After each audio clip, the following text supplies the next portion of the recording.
सम्माननीय के चंद्रशेखर राव जी को मैं अपनी तरफ से और आपकी तरफ से पूरी बधाई देता हूं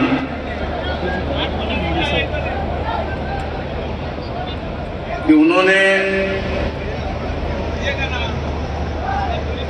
आज 14 अप्रैल है, बाबा साहब का जन्मदिन है। 125 फीट की मूर्ति का अनावरण भी आज हो गया है। लेकिन साथ साथ इस देश के अंदर जो दबा हुआ, कुचला हुआ समाज जो है, उसमें एक नई चेतना, एक नई जान दोबारा उन्होंने शुरुआत की। एक चिंगारी जो है, एक नई चिंगारी उन्होंने शुरुआत की। मैं मानता हूं कि हम लोग जो है बाबा साहब की जयंती मनाते हैं,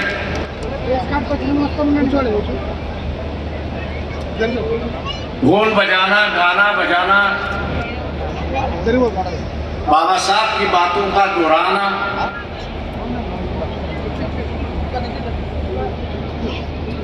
लेकिन यहां आने के बाद मुझे दिखाई देता है कि बाबा साहब की जो जयंती है वो अलग ढंग से मनाई जा रही है।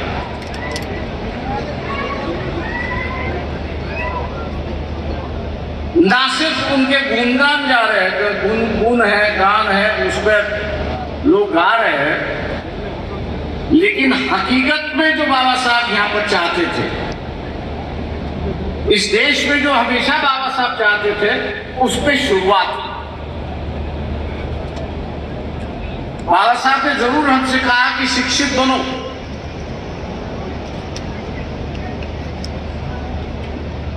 शिक्षित बनने के बाद आप संगठित हो और एजुकेट करो, लेकिन किसके लिए?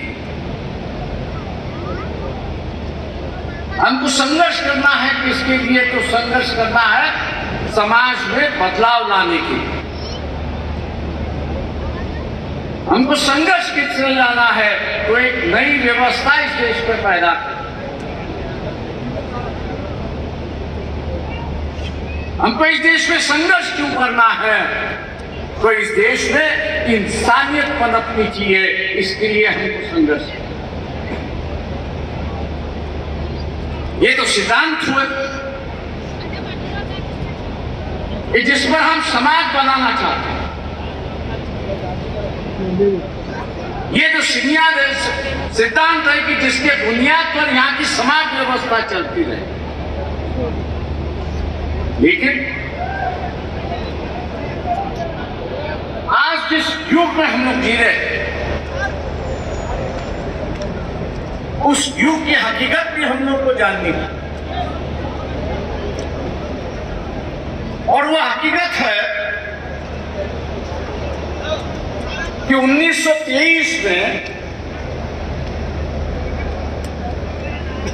बाबा साहब ने एक इकोनॉमिक थीसिस लिखी थी।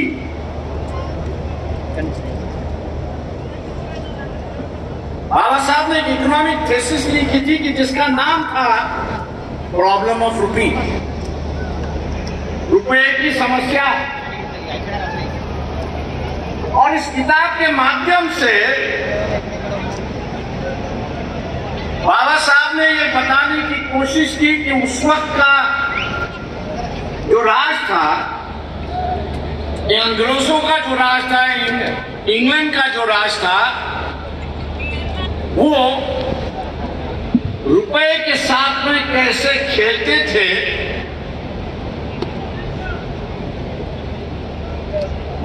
और उस खेल के माध्यम से वो भारत को लूटते थे।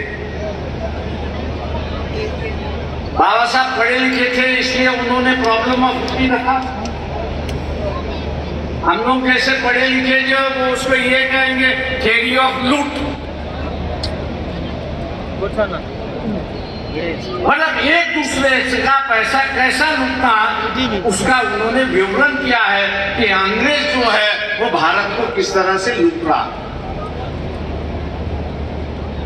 मैं मान के चलता हूं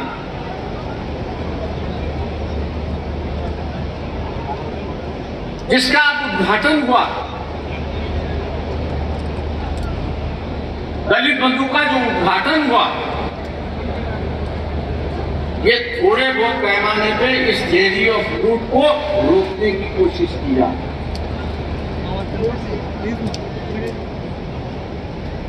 क्योंकि यहां जो प्रोडक्शन करने वाला है और बेचने वाला जो है,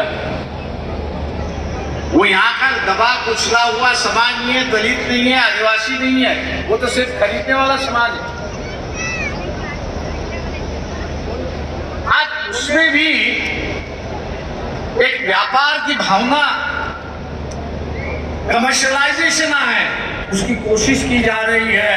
मैं उसकी सराहना करता हूं और मुख्यमंत्री चंद्रशेखर राव जी का धन्यवाद देता हूं।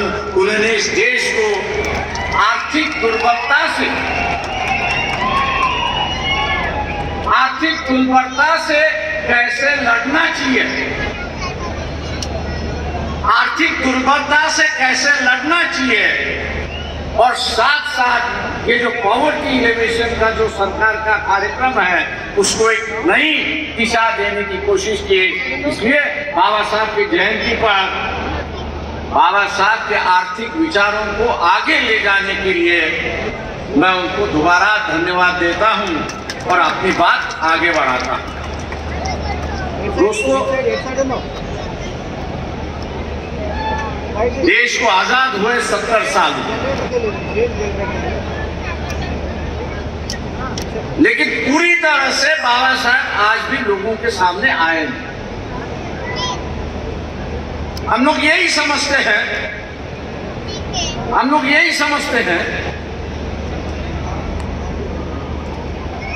कि बाबा साहब का जो कार्य रहा है, समाज कार्य रहा है,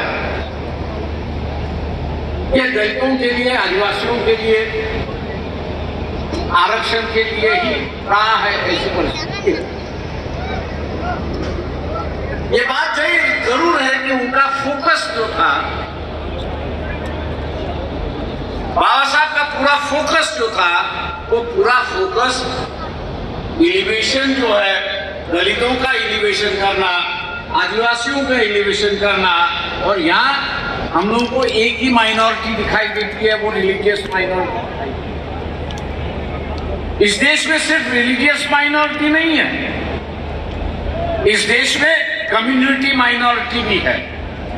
लोहार है, कुम्हार है, सोनार है, ऐसे कई समाज में गिन सकता हूं कि जिनके गांव में सिर्फ 2 या 4 या 5 या 10 घर होंगे, उससे ज्यादा नहीं। और बाबा साहब ने कहा कि जैसे एक रिलीजियस माइनॉरिटी है, उसी तरह से क्या एक कम्युनिटी माइनॉरिटी है।